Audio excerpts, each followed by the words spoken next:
Refugee Day is commemorated as almost 69 million people are displaced. As World Cup fever spreads, Africa unites. And a winemaker improves his vineyard using the Internet of Things. Africa 54 starts right now. Good evening and welcome. I'm Vincent McCory. This is Africa 54. Now, Wednesday, June the 20th is World Refugee Day, and an unprecedented 68.5 million people have been forcibly displaced from their homelands worldwide.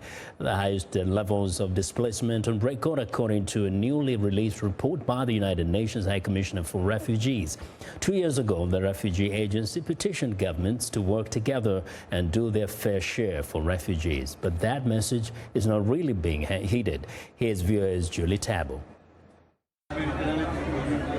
There are over 68 million refugees around the world, according to a new report by UNHCR, the UN Refugee Agency. Spokesperson Chris Boyan says the situation is dire.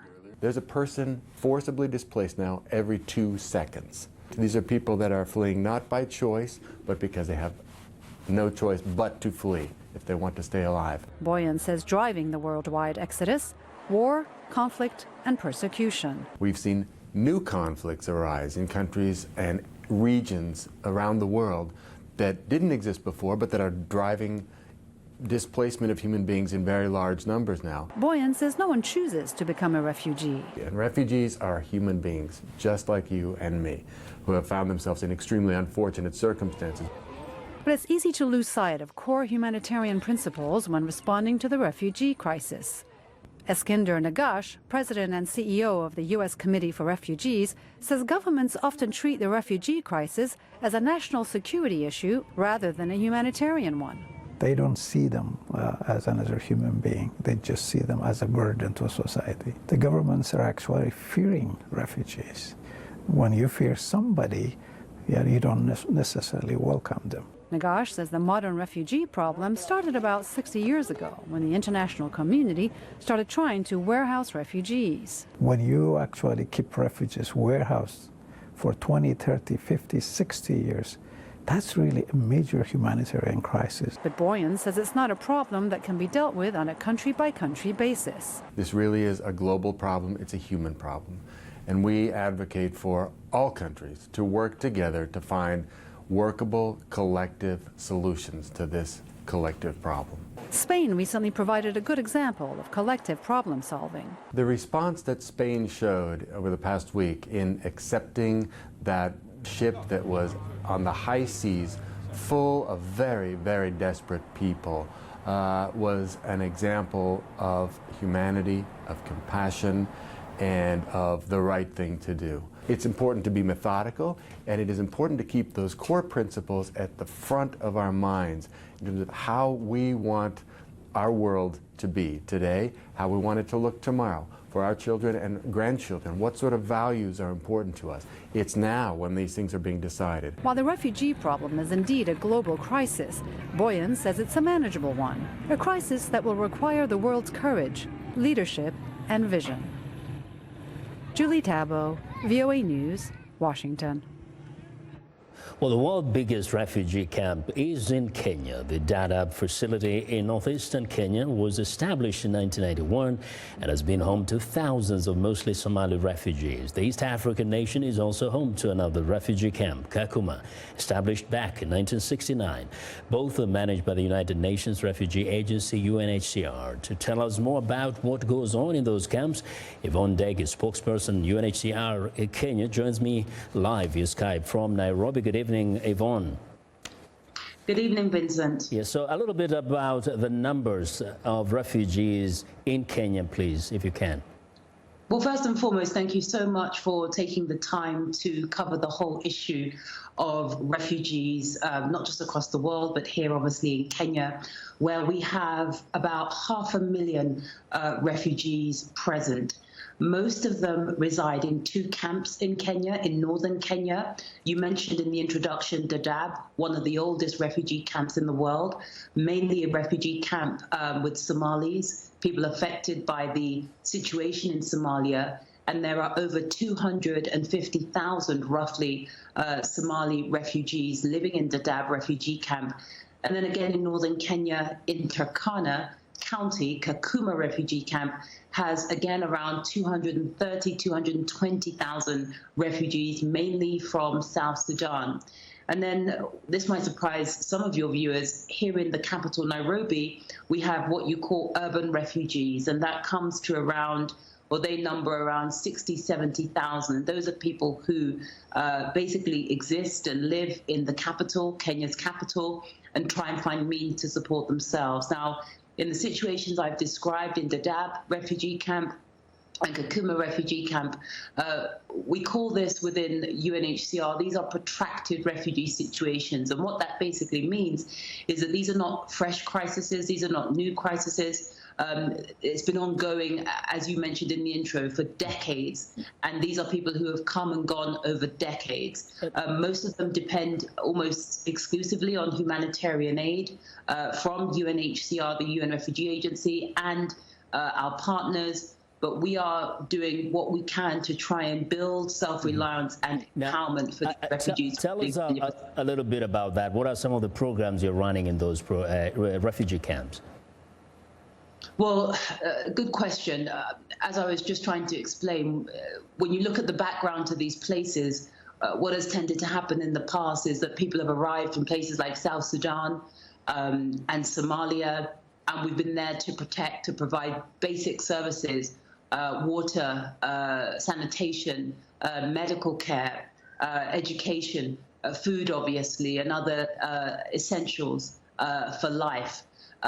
But given that these situations have been existing for so long, for decades, in recent times, our approach as an organization has changed fairly radically to looking at programs and activities and initiatives that help to build self-reliance among refugees, so that they can somehow stand on their own 2 feet. Now, whether that's running small businesses, whether that's informal trading, whether that's gaining vocational skills such as carpentry, such as sewing, and various other skills that we think they can use within their setting, within their displacement setting, but for those who may one day return to their homeland, skills that will be useful. And that has been our focus as an organization, particularly in the Kenya refugee situation,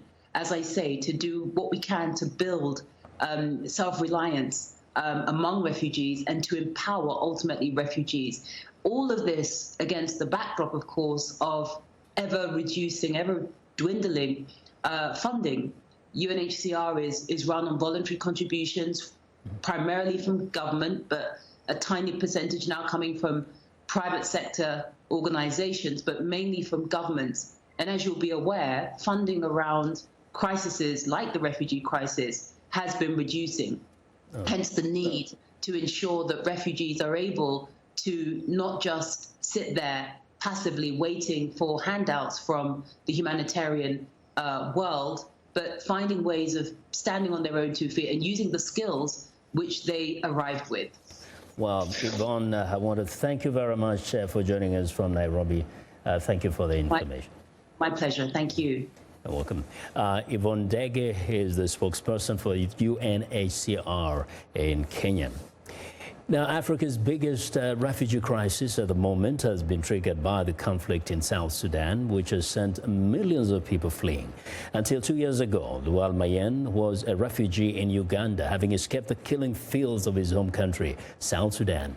After making it to the United States, Lual is now a software engineer and a developer of Genome Games. Lual Mayen joins me in studio to share his life experience as a refugee and what he's doing to help bring peace in the world. Welcome to Africa 54, Lual. Thank you so much for You're only inviting me. 24 years old. Tell me, how did you end up in Uganda, where now we have about 1 million refugees, I think?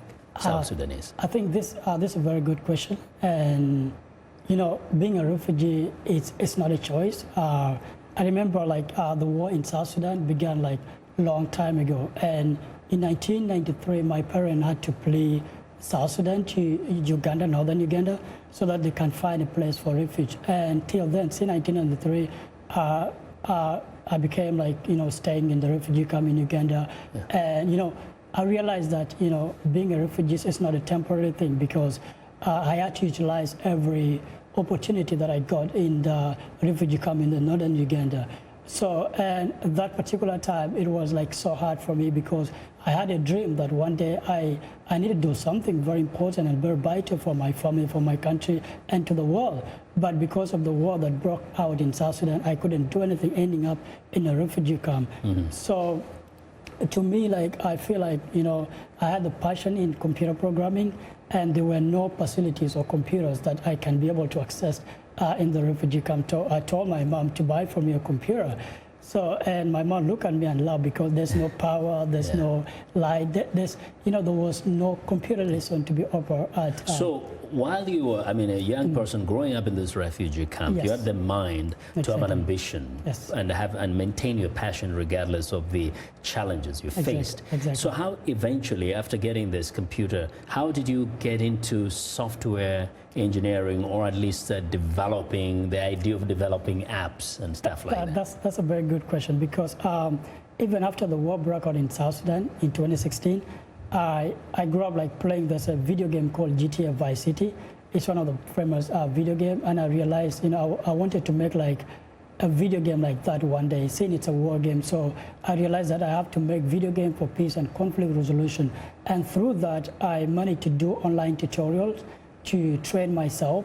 And I went to do short courses at Makerere University in Uganda, so that can actually help me to earn the skill in the development, since I was a refugee and I don't have any hope again. Yes. And maybe you can tell us a little bit how you ended up in the United States. But what would you tell those who see refugees as people who should be held back, who should be on the other side of the wall or the border? That's a very good question, because refugees are people, they're human beings, they have the dream, they have whatever it takes to be like other people, other successful people. So I feel like, you know, the response we can give to the refugees is that, you know, we have to give them the opportunity, you know, because one, these are people going through a lot of challenges, you know, sometimes healthcare, you know, there's a lot of things, there's no food and so on, there's no good education. So for me, I think it's a good thing, like, to help them and let them achieve their dream. You know, when I came here to the U.S., actually my family tried their best to move from northern Uganda to like Canada when refugees were actually moving out, but it wasn't easy. So when I earned my software engineering and started making video game for peace building, so I won an award with Peace Tech Accelerator, because this is a program that uses technology for peace building. So they realized that, you know, my course and what I'm working on was really so vital, and that's how they invited me. And you've been recognized now. Yes, I hear you actually get invited to some very big, serious events. Yes. Share with us. Tonight, I will be attending the National Baseball. DC is playing the Baltimore, and we are going to be talking about the important thing that the refugees are doing at the pre-match at the National Park, which is really, I'm really excited about, because people have to, you know the thing that refugees are doing, because they are really like, they're people like us. So you kind of feel you're making a contribution, not just to yourself, not to South Sudan, but to the world. Exactly. Yeah. I'm actually producing one of my board games recently. I'm launching very soon, and that board game is about conflict resolution. It's not only made for South Sudan, but actually things that are happening in the world.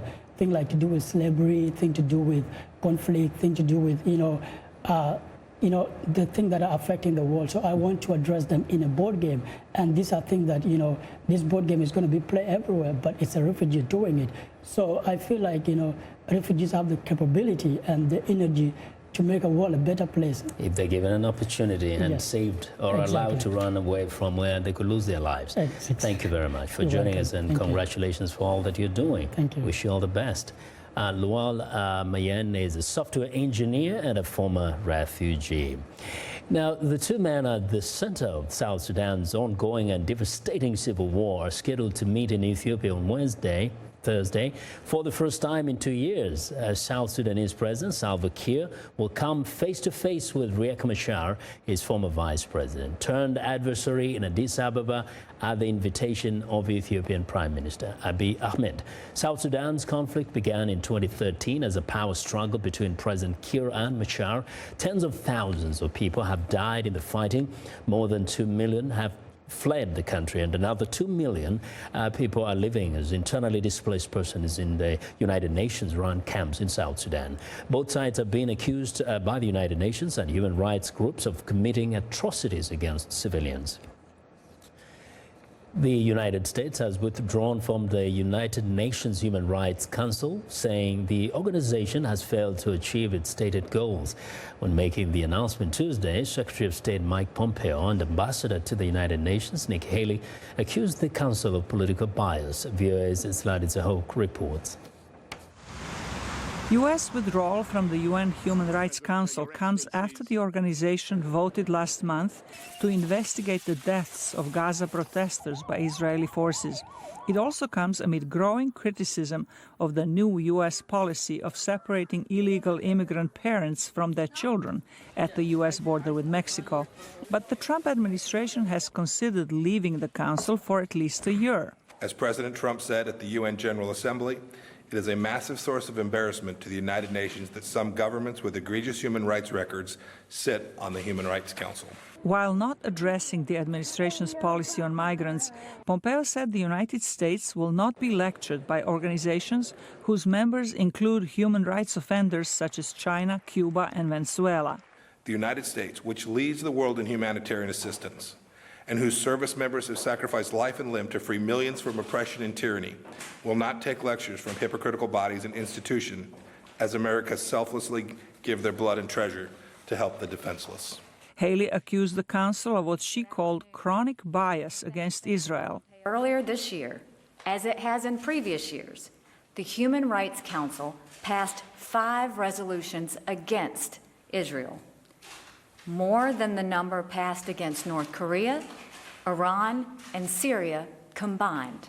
The U.S. envoy said the council is motivated by political bias and not by human rights.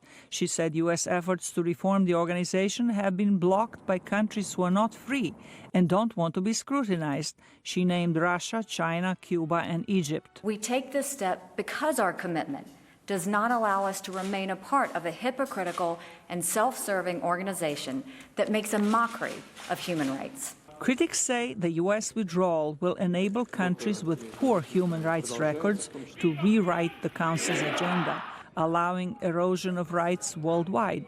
Haley and Pompeo said the United States will continue to lead on human rights from outside the UN organization. Zlati Zahok, VOA News, Washington. Well, I want to know what you think about Africa 54 and the stories we cover. Join the conversation on Facebook. The address is Africa 54. We are also streaming our show live on Facebook. So check us out and share our show with your friends. Find me on Twitter at VOA Vince McCory. You're watching Africa 54. In a moment, our Africans are putting aside their differences to support all of the continent's World Cup teams. But first, here's a look at Wednesday's headlines.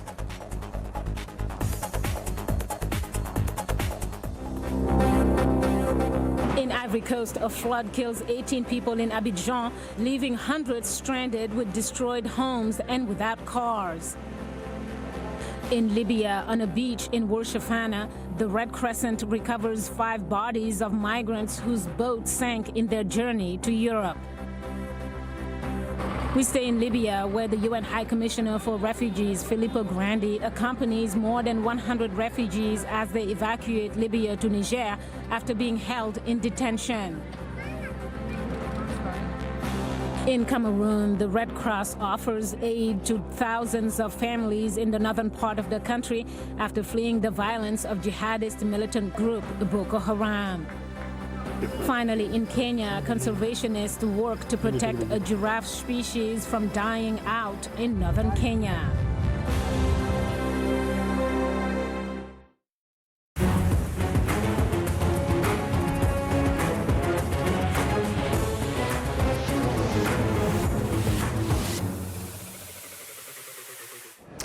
The 2018 World Cup in Russia is attracting billions of viewers worldwide, many of them in Africa.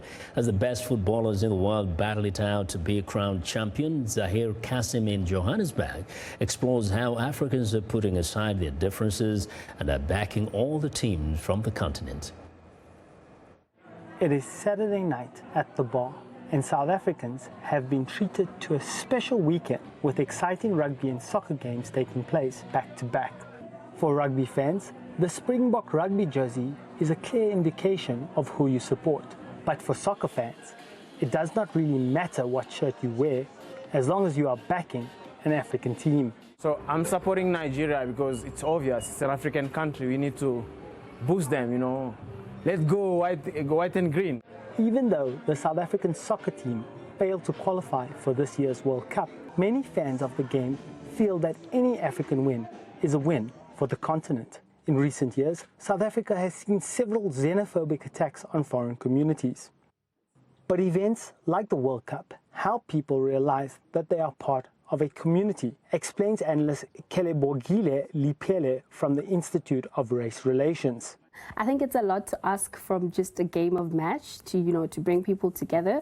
But at the same time, we can look at it in the sense that a sporting event or the game itself requires a team. It requires people to coordinate the event. It requires people to coordinate for team players to communicate. So I would say proper communication from team members would be something that as people, as citizens, we look at, depending on each other, realizing what each person plays, in the team, the role that every member of the citizen plays. Back at the bar, Nigeria struggles to put up much of an attack as they fall short against a talented Croatia team.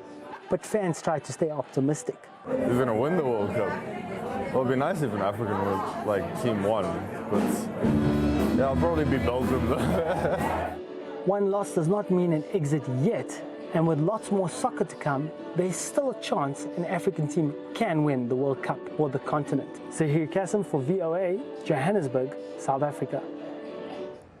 For the latest on the World Cup, journalist Stefan Lovgren joins me live via Skype from the Luzhniki Stadium in Moscow. Good evening, Stefan. Hello, Vincent. Very happy to be with you. Yes, now we ended up the last story with actually looking at the hopes, the fans are hoping for the best. What are the prospects for African teams at the moment? Well, they got better yesterday when Senegal beat Poland, and I was at that game. And after the other African teams lost their opening games, there was a real sense that Senegal was playing for Africa. I spoke with a lot of the African fans at the stadium, and some of them were from other African countries, wearing shirts and flags of those countries: Ethiopia, Kenya, Cameroon, and they all said the same thing: we're behind Senegal because it's an African country. But at the moment, it looks like that's the only hope for Africa. Whatever happened to teams like Nigeria, what are people saying?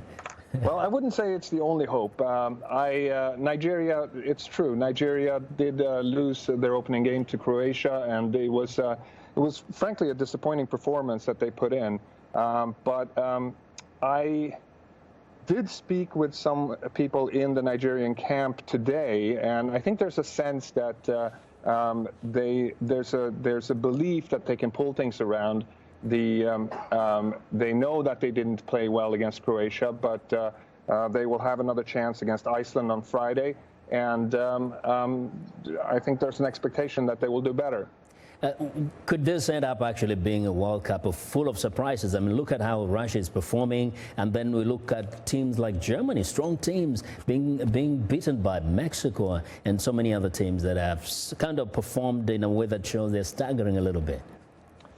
It is true. The big teams have stuttered a bit in the opening games. France, just squeaking by against Australia, and Argentina and Brazil both tying their games, and as you said, Germany losing to Mexico. I don't think that you should draw any immediate conclusion. It is the opening game, and teams are still finding their feet, but I do think there's also a tendency to underestimate some of the teams that are going into the World Cup. teams like Croatia that beat Nigeria, and I would probably put Senegal in that category as well. Wow, we'll watch and see what happens, Stefan. I want to thank you very much for joining us from Moscow.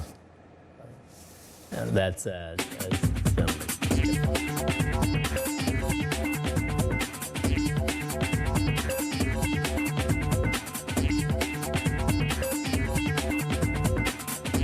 Welcome back to Africa 54, and here's what's trending. Egyptian and refugee women make up over 90% of the workforce in a unique Egyptian company.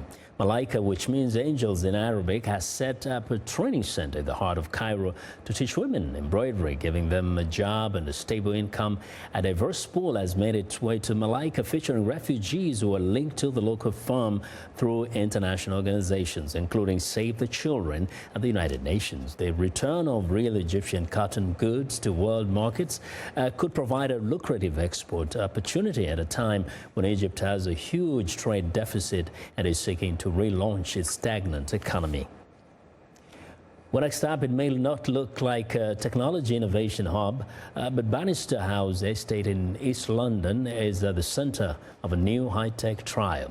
Solar panels have been installed on the roofs of all 13 blocks in the estate. The energy generated is currently being used to power the building's elevators and lighting in communal areas such as the community center. About 40 residents have been using Verve's energy monitoring hub and accompanying mobile app. Using artificial intelligence, the energy assistant identifies appliances in the home by their unique energy signature and tells users how much each one is costing them in real time. And finally, a winemaker in Spain's northeastern Aragon region is using the Internet of Things to modernize a 900-year-old tradition. Watching over the vines are 1.5-meter posts or stations bristling with sensors which send plant and climate data to the cloud that is plowed into models to optimize every aspect of the business.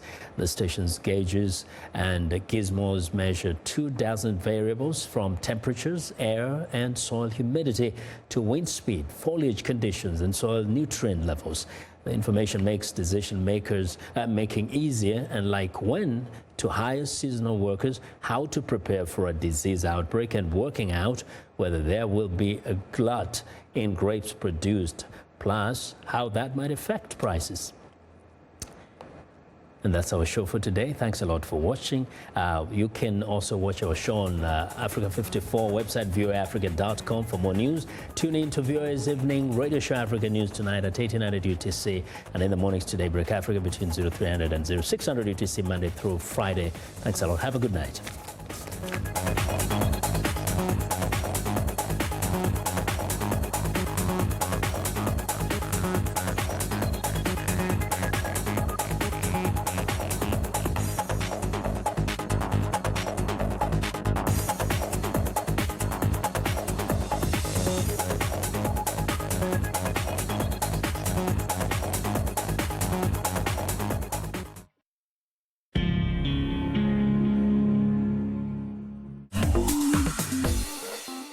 Welcome to English in a Minute.